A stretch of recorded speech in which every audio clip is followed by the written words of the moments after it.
नमस्कार. आयच्या ह्या दिसा आम्ही पारशा गांवांत जो वनमहोत्सव जो आसा तो ह्या जाग्यार आयोजीत केल्लो आसा. तेतून आमचे श्री दत्त पद्मनाभ पिठाचे सगळे कार्यकर्ते जे आसा ते हांगासर जमिल्ले आसा. त्याच बरोबर इतर भाविक जे आसा, आमचे नातेवाईकय आसा, तितून आमचे मित्रमंडळी सुद्धा आसा.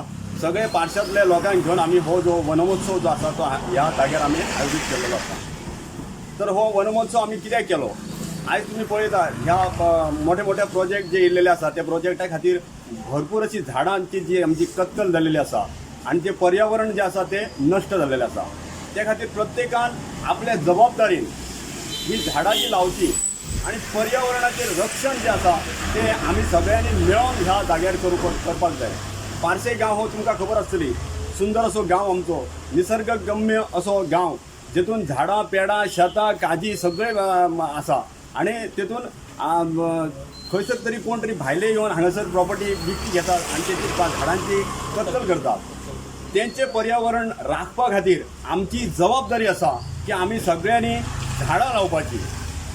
झाडे लावा आणि जीवन जगवा अशी जी हे आसा व्याख्या आसा ती आमी हांगासर मांडलेली आसा.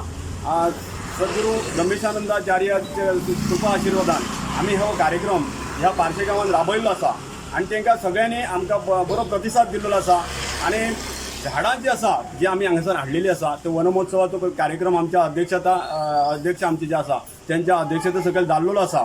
आणि ही झाडां जी आसा ती आमकां फॉरेस्ट डिपार्टमेंट तुये जे आसा तेंच्यांनी आमकां सगळीं झाडां 250 सुमारची झाडां ह्या जाग्यार आमकां उपलब्ध करून दिली. तेंचे खातीर तेंचे सुद्दां हांव मनापासून काळजांतल्यान देव बरें करूं म्हणटा, कारण तेंच्यांनी बऱ्यापैकी सहकार्य आमकां ह्या जाग्यार केल्लें आसा.